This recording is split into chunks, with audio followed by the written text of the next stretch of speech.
Page 22, C over and over. Now look at this, I can see that. They're all C's. The note C.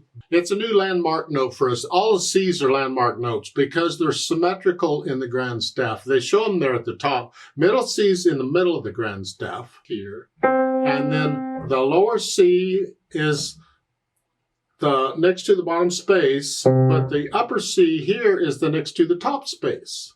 They're symmetrical, and that's why we use them as landmark notes. So it's here.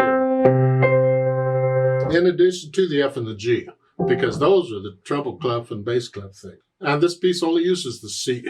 Now there's all kinds of different fingerings one can use. We're going to go ahead and use the fingering in the book because this gives us a first practice at crossing over the hands. Because we do this sometimes in piano and it can get confusing. So let's just look this over and see what we get. There's two lines here, 1 and 2. Each are treble and bass clef and each are 4/4 time. And you'll see half notes and quarter notes in both of them. The difference between them is the fingering. As I said, there's different fingerings one can use. The first one we cross over, and the second one we extend. Extend is when you reach out here.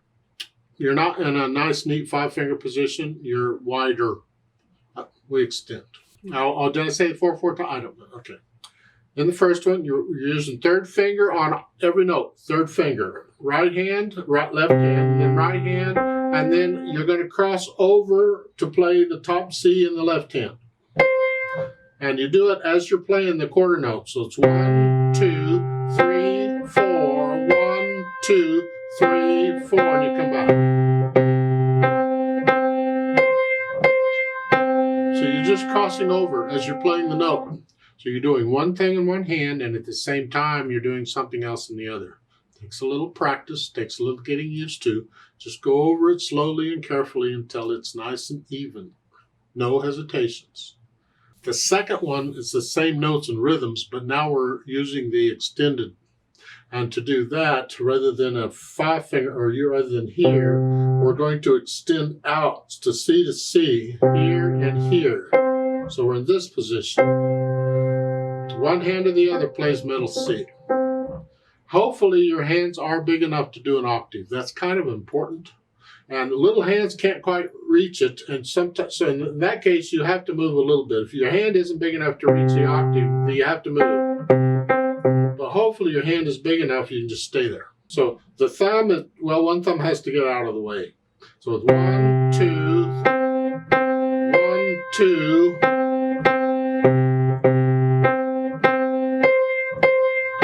So, yeah, we're just extending. Sometimes you'll need to use one fingering and sometimes you'll need to use the other. It depends on the other stuff going on in the music. You need to be able to do either one. The first one, you have to look down at the keyboard because you're moving the left hand. The second one, you want to get that where you don't have to look down the keyboard. You know what that feels like. This interval of an octave is really important in art. You're going to get it a lot. So you want to get to where you know what that feels like, that octave, eventually. And the second line here, they say, left hand don't stretch. Well, we don't really want to stretch all that much because that introduces tension.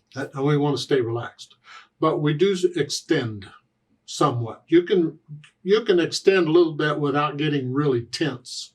So a lot of teachers teach this. So when you're doing the octaves, you stay pretty much in this close to it. You don't have to stay there. And you lift a hand, move. But keep in mind, there's a lot of different techniques and a lot of different teachers teach different things. This is what the book is teaching. It's what these teachers think. I disagree. I think it's okay to extend out to an octave. You're going to need to eventually because we do a lot of octaves in piano. So I still say just go ahead and reach out here and get your hand in this position and leave it there. You don't have to get really tense. Just stay as relaxed as you can, but stay extended out to the octave. There's an imagination station there where you can use these C's and create your own piece. Well, you're just playing them in different orders and different rhythms. You make it up. I don't know. It's okay. Now, they give you an MF on these. In my opinion, you should practice these different dynamics. Really soft to really loud. Really light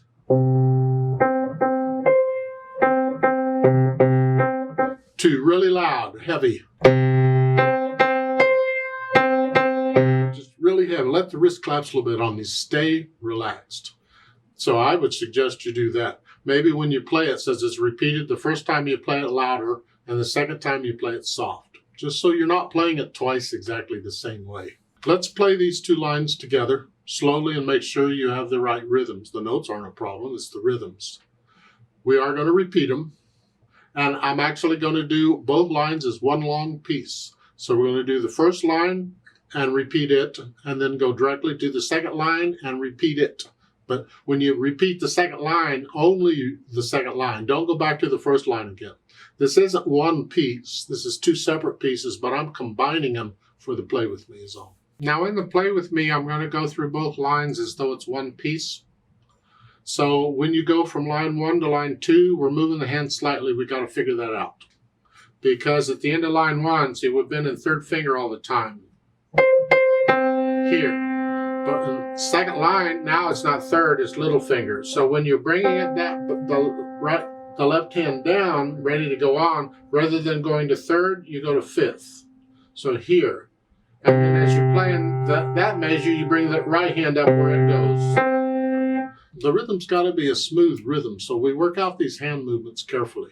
So the last measure, the first line, you're here, and then going on, now I'm here, 2.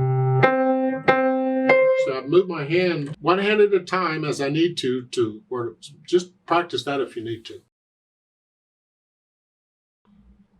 1, 2, ready, go. 2.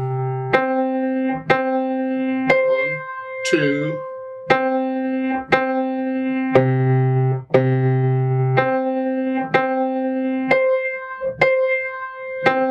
Repeat. 2. 2.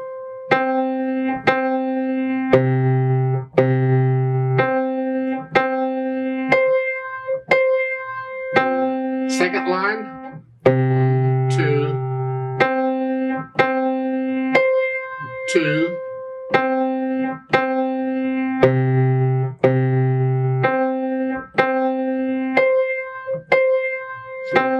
Repeat the second line. 2. 2.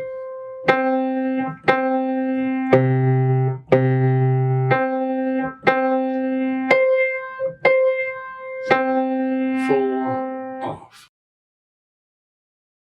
Now there is a duet at the bottom of this. I'd like to do that. You can do either line. It's up to you. Do the duet more than once if you want to. It's okay. I'll give us 4 counts, and we are going to repeat the line. So if you want to, play the first line once and the second line once, if you want to do that.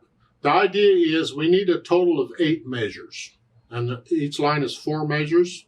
Remember, we measure a bar, whatever, and when you repeat it, that's 8. That's what we want. So you can do one line twice, or you can do both lines once. It works out.